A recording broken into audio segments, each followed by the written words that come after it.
In this super quick video, I'm going to tell you what part of Texas has the biggest deer. That's right, outside of a high fence. Which part of Texas really grows the biggest bucks? I'm talking natural genetics, age structure, and nutrition. So what do you think? Is it the South Texas brush country? Or is it the bottomland hardwoods of the Navasota or Trinity River? Stand by because you're about to find out. Welcome to Landowner TV, where I make you smarter about your land, one video at a time. My name is Michael Morrow, and I'm a land agent in the state of Texas. And I help people find that perfect piece of land for them.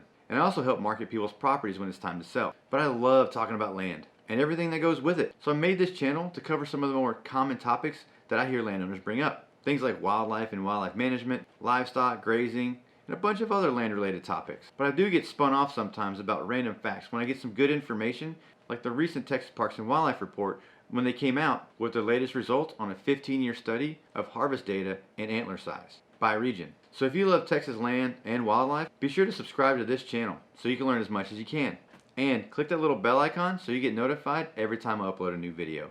If you have any specific questions, type something in the comments below. I do the best I can to respond to every comment. Alright, let's jump right into it. It's a question and a debate of the ages. Which area of Texas produces the biggest antlers? Where are the best genetics? What area has the best combination of genetics and age structure and nutrition to produce those big antlers? And once again, we're not talking about bred deer from a high fence, supplemental fed with a bunch of pellets every day. These data come from an ongoing study by Texas Parks and Wildlife, and they've kept this data for at least 15 years. And like I said, the results may not be what you expect. The data are listed by ecoregion, and they're current through the 2019 and 2020 hunting season. And in case you don't know the ecoregions of Texas, check them out right here. They're all areas you've probably heard before.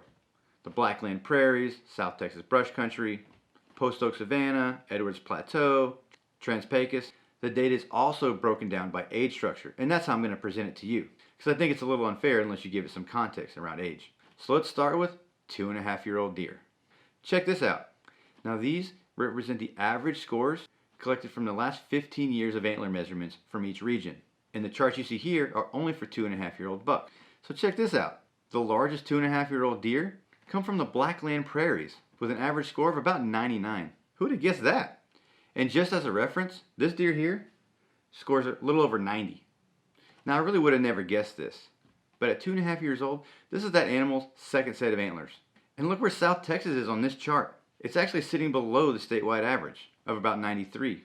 Now I'll note that the sample size for this age group in the Blackland Prairies is a little bit smaller, so it could be skewed. But let's jump into the 3.5-year-olds and see where these regions rank. Now 3.5-year-olds, this is the animal's third set of antlers. And once again, the Blackland Prairie stands tall. Way to represent Blackland Prairie.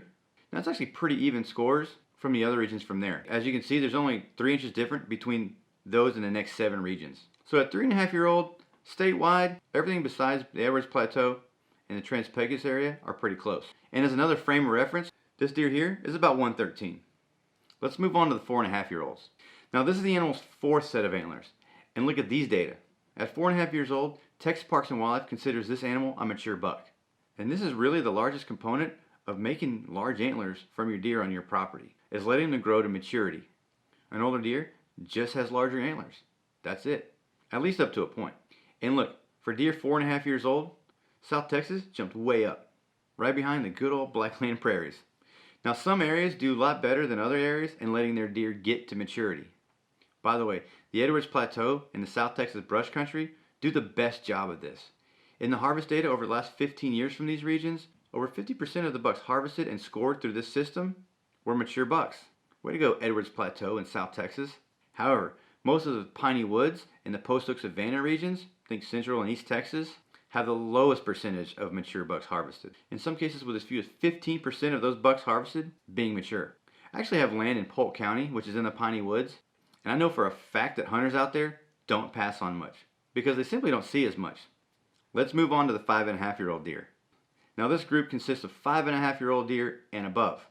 These are going to be the pot-bellied big daddies that you go after. Now, look what region jumped into the lead.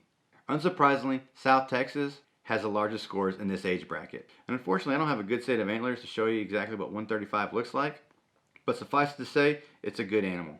Now, genetics in the area certainly play a component in the antler size, but the brush species in the area provide nutritious year-round protein for those animals and probably play a large component in this antler size. But take a look at the Edwards Plateau. I was actually a bit surprised by this. Now I know the Edwards Plateau isn't known for huge bucks, but I also didn't think it was that far behind either, especially once deer hit maturity. And this is not an anomaly either. The Edwards Plateau actually had a larger sample size than many of the other regions. So of all the numbers, I'm most confident probably in that number.